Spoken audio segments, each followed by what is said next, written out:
Mais je souhaite attirer l'attention de la Chambre sur celle-ci. Il s'agit de la vidéo où l'on voit des jeunes avec M. Blégoudet et M. Mangou à l'état-major. Je vais donner la référence 0069 0375. Et il y a deux horodatage précisés 0540 à 8 minutes 52 et même entre 8h52 et 14h et 14 minutes 08. Les transcriptions correspondantes sont également disponibles pour les deux extraits. S'agissant du premier extrait, la transcription porte la référence 00870730 et du deuxième extrait, il s'agit de la référence 0087 0733. Et ces pièces figurent toutes sur notre liste de pièces, Monsieur le Président. Je vais poursuivre.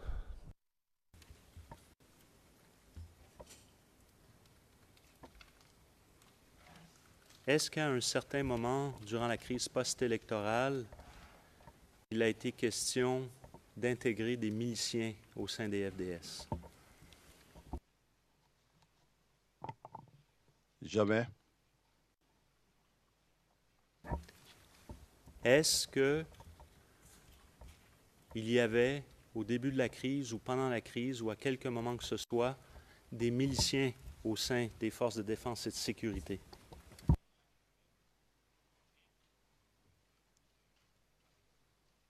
Pas de miliciens au sein des forces de défense et de sécurité pendant que j'étais aux affaires.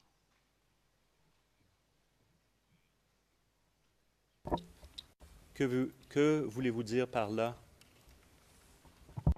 Tout le temps que j'étais chef d'état-major des armées, il n'y a pas eu de miliciens au sein des forces armées nationales de Côte d'Ivoire. Donc, est-ce qu'on se place jusqu'à quelle date? On se place de 2004 jusqu'à 2010, jusqu'au 30 mars 2010, date de mon entrée à l'ambassade. Donc, le 30 mars 2011, pardon, vous avez mentionné 2010. 2011. Très bien, on avait tous compris. Mais par la suite, qu'en est-il? Si vous pouvez préciser votre question. Après le 30 mars, qu'en est-il? Alors, après le 30 mars, donc vous relatant la dernière rencontre que j'ai eue à la résidence du président Laurent Gbagbo, j'ai dit que quand j'y allais, j'ai vu 5 véhicules qui étaient bondés avec des gens assis sur des ridelles, des cartouchets qui s'entrecroisaient sur la poitrine, que j'ai essayé de regarder. La tenue, la manière de porter les cartouchets, ce n'était pas l'habitude de nos hommes, que c'était des mercenaires. J'ai affirmé que c'était des mercenaires. Le commandant Seka, aide de camp de la première dame, n'avait pas de troupes. Donc là, il avait pratiquement sous sa responsabilité près d'une compagnie. Donc là, j'ai affirmé que ce sont des mercenaires.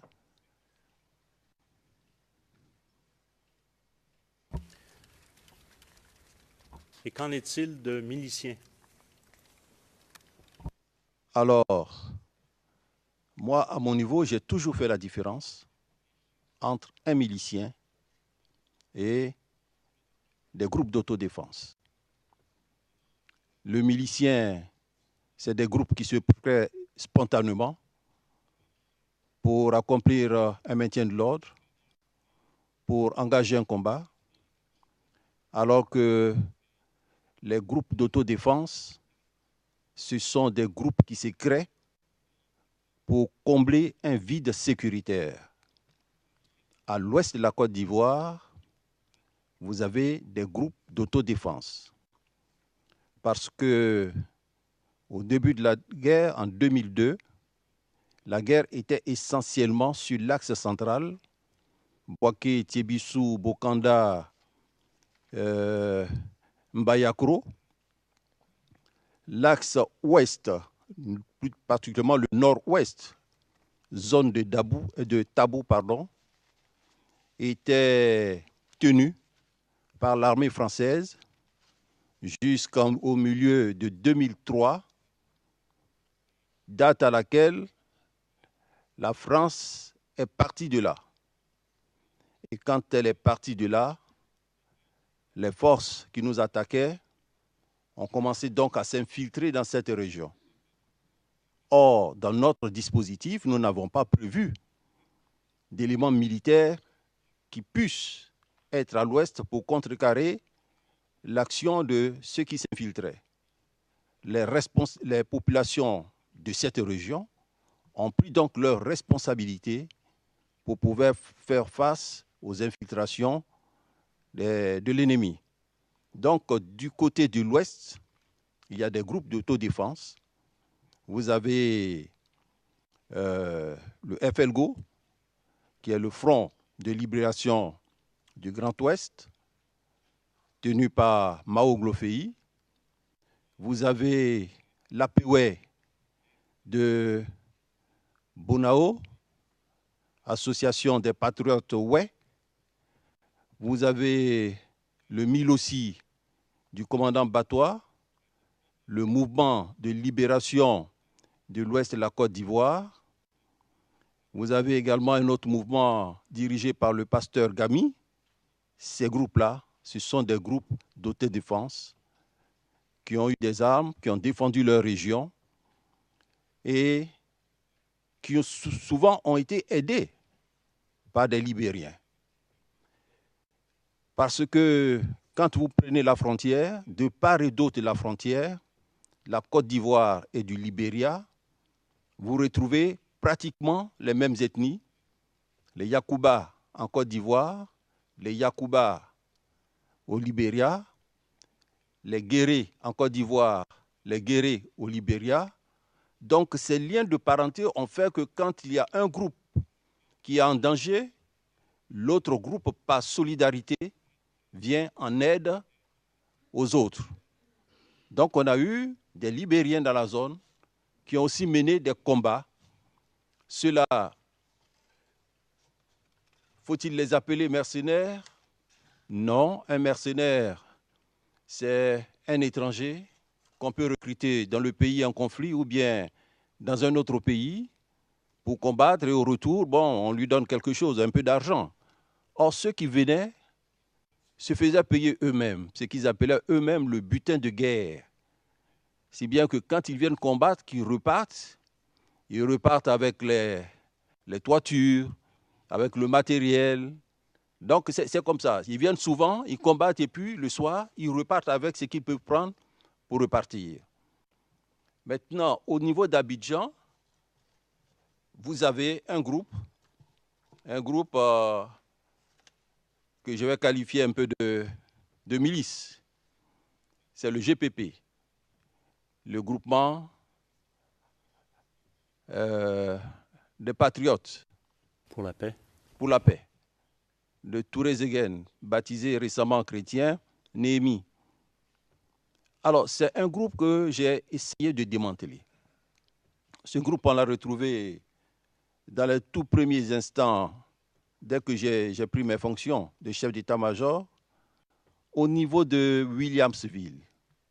Et ce groupe n'a pas arrêté d'emmerder la population. Quelquefois même, il s'en prenait aux forces de défense et de sécurité. Il y a eu déjà mort d'hommes. Ils occupaient donc la maternité au Fouet-de-Boigny, d'Adjamé. J'ai dû les chasser de là. Et pour qu'ils ne reviennent pas, nous avons dû installer une unité là-bas, qui est une unité du génie. Une unité du génie. Ce que nous avons essayé de faire, c'était de leur dire de déposer des armes, mais ils jouaient souvent de perfidie avec nous, sachant que nous étions constamment à leur trousse. Ils n'avaient pas d'armes. Ils donnaient l'impression de ne pas avoir d'armes. Parce que j'avais organisé une manœuvre où on allait dans les coins où certains jeunes étaient stationnés très tôt le matin.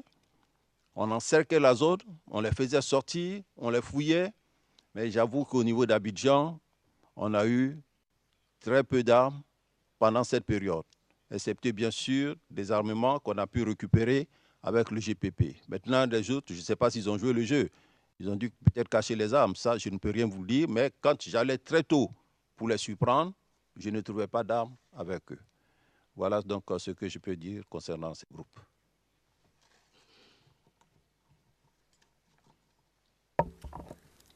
Savez-vous où ils ont obtenu ces armes avant que vous tentiez de les désarmer? Alors, ces armes, je vais être clair parce que je vous disais déjà qu'en 2000, nous étions partis pratiquement les mains nues sur la ligne de front pour mener le combat. On n'avait pas d'armes, on n'avait pas de munitions parce que notre pays venait de connaître plusieurs mutineries, un coup d'État, tout était pratiquement parti.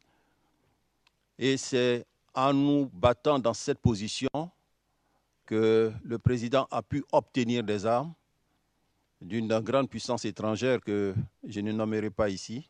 Vous devinez aisément pourquoi. Ces armes, quand elles sont arrivées à l'aéroport, l'état-major de l'époque, compte tenu de l'urgence, n'a pas jugé utile de le faire partir dans les casernements afin que les numéros soient répertoriés avant qu'elles soient transmises aux gens. Donc le partage s'est fait à l'aéroport d'Abidjan. Le partage s'est fait à l'aéroport d'Abidjan. Et je le dis clairement, certaines personnalités ont pu avoir des armes pour les remettre à des civils. Vous prenez un groupe comme le groupe d'autodéfense où le responsable du FLGO, Mao, lui-même, troisième adjoint au maire, mais ils ont de l'armement. Au niveau de l'université, puisque j'étais à Cocody, à la Cité Rouge, ben, il ne se passait pas de jour sans que les types partent de là. Il y avait un groupe qui avait de l'armement, un certain Kaka, je ne sais pas comment il s'appelle, qui avait de l'armement, que j'ai dû convoquer, qui tirait tout le temps, qui emmerdait les gens, que j'ai dû convoquer. Donc il y avait des groupes qui avaient des armes. Voilà.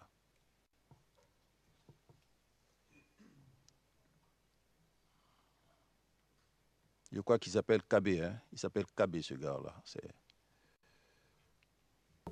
KB. KB. Ça doit être certainement l'initiale. Il doit avoir un autre nom que je ne maîtrise pas.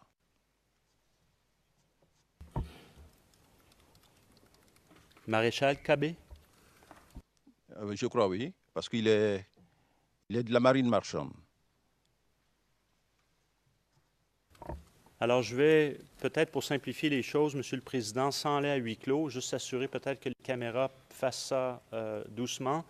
Si on pouvait inscrire sur un bout de papier le nom du pays pour qu'il soit remis à la Chambre, le pays que le témoin ne veut pas nommer, vous pouvez l'écrire, il sera remis à la Chambre pour que la Chambre puisse le voir. Et les partis aussi vont le voir, mais ça ne sera pas retransmis. Est-ce que ça vous convient? Ça me convient. Alors, peut-être qu'on peut faire ça immédiatement.